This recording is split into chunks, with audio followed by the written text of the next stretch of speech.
bunch of other states, culminating in the largest state in the United States with the most delegates, and that is the state of California, and we think we have a pretty good chance to win there. And I think that as more and more delegates to the Democratic Convention take a hard look at which candidate is generating the kind of enthusiasm, excitement, voter turnout that we need to make sure that somebody like a Donald Trump does not become president, I think you're going to see more and more delegates concluding that that candidate is Bernie Sanders. And the reason for that is that the issues that we are talking about in this campaign are the issues that are on the hearts and minds of the American people. The American people are tired of working longer hours for low wages. 1%. They are tired of super PACs and a corrupt campaign finance system that allows billionaires to buy elections. They're tired of a broken criminal justice system, which enables us to have more people in jail than any other country on earth. They are worried about the future for their children.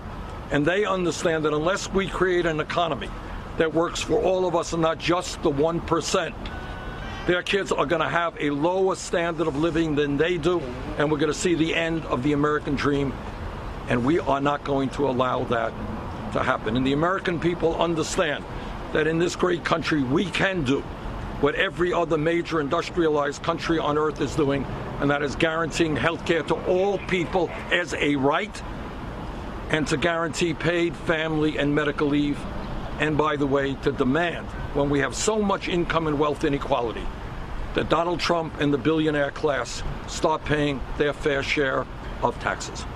So we feel great about tonight, not only in winning here in Indiana, in accumulating some more delegates, but also gaining the momentum we need to take us to the finish line.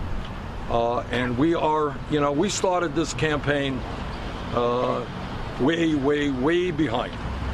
Nobody, I think, would have dreamed that here at this particular point in May of 2016, not only would we be here, but we would be winning elections, but we are. So I sense a great deal of momentum. I sense some great victories coming.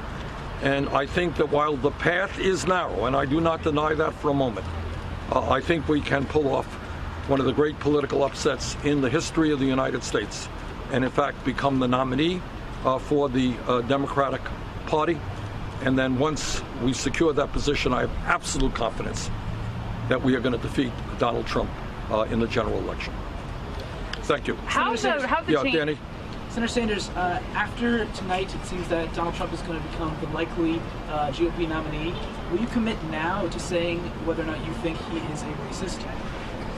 Look, I don't have to label him. I think that he virtually every day has insulted one group of people or another, whether it is Mexicans and Latinos, whether it is Muslims, whether it is women, whether it is veterans, whether it is African Americans. Let us never forget that before Trump became a candidate for president, he was one of the leaders of the so-called birther movement, a movement which tried to delegitimize the presidency of the first African American president we have ever had. I'll let the American people decide the appropriate label. But this is a man who does not have the demeanor, does not have the policy background or the ideas to become president of the United States. I would love to run against him, and I'm absolutely confident that not only we would beat him, but we'd beat him by a pretty large number. How does the win in Indiana fundamentally change the race? Obviously, your delegate count it's going to give us a great deal of momentum, because I think there are many in the media, like you and others, who have decided that the campaign is over. Well, I guess the people of Indiana did not quite agree with that assessment. You know? And I think you may be surprised to find out that the folks, and I'm not predicting, I don't know what's going to happen, but the people in West Virginia may not agree with that assessment. And the people of Oregon may not agree with that assessment. And the people in our largest state, California, may not agree with that assessment. So we understand, and I do not deny it for 1 second, that we have an uphill battle in front of us. But I think we have a path toward victory, although it is a narrow path. Our goal is twofold. Number one, to win a majority of pledged delegates. Number two, it is to make sure that in those states where we have won landslide victories, 65, 70% of the votes, that the superdelegates in those states listen to their constituents and vote the way their constituents voted in their state's primaries or caucuses. And thirdly, we are going to make the case to the superdelegates. Many of them, by the way, came on board Hillary Clinton's campaign before I was even an announced candidate. They were there way back when. Well, the world has changed in the last year. And I believe that we will be able to make the case to many of those superdelegates that what is most important is not whether Hillary Clinton or Bernie Sanders is the nominee. What is most important is that we do not allow someone like a Donald Trump to become president of the United States. And I think that according to every poll that I have seen in the last month, Bernie Sanders defeats Donald Trump in the national polls by greater margins than does Hillary Clinton, and Bernie Sanders beats Donald Trump by greater margins than Hillary Clinton in battleground state after battleground state after battleground state. In other words, I think the objective evidence is that I am the strongest candidate to prevent the Trump from becoming president. Senator, yes, Mary Ellen. Senator, you said yourself this week that you would have to win 65% of the remaining delegates to match Hillary Clinton and pledge delegates. It's not looking like Indiana's going to be that kind of landslide. It's a start. It's a start. I'm looking forward to, there are other states to come.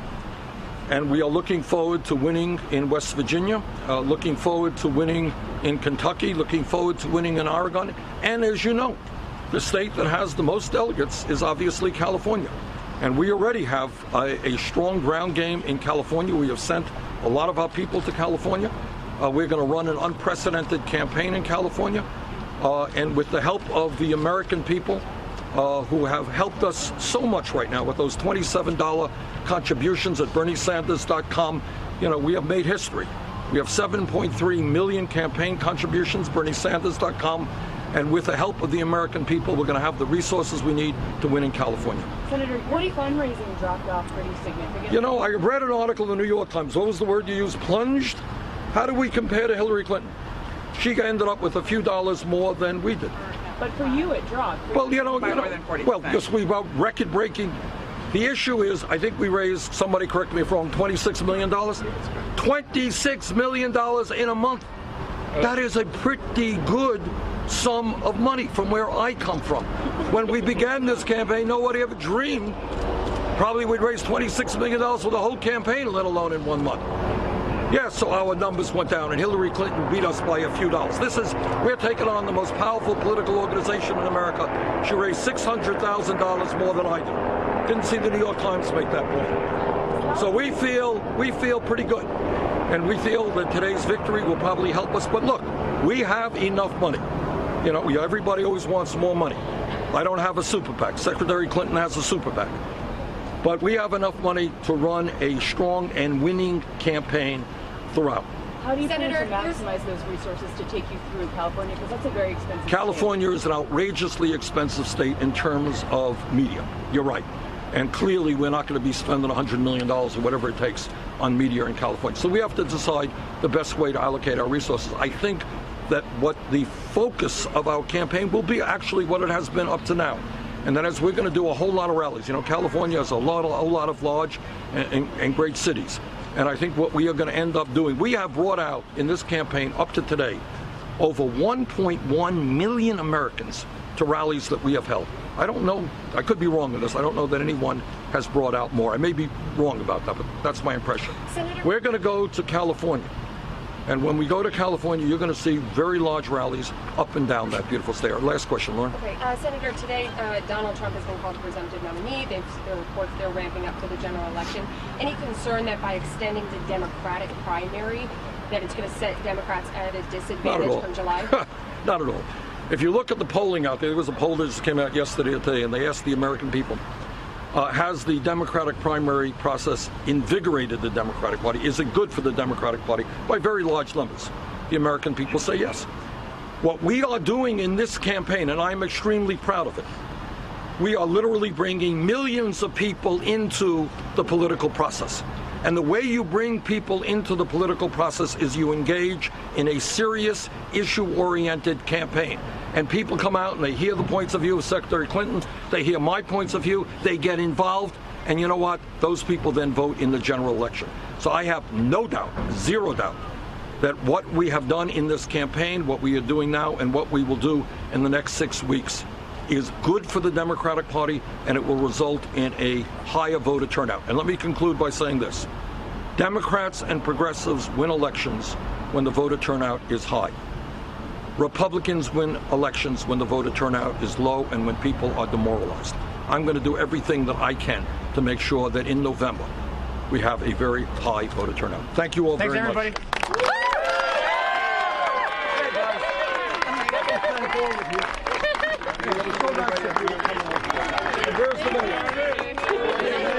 He was like,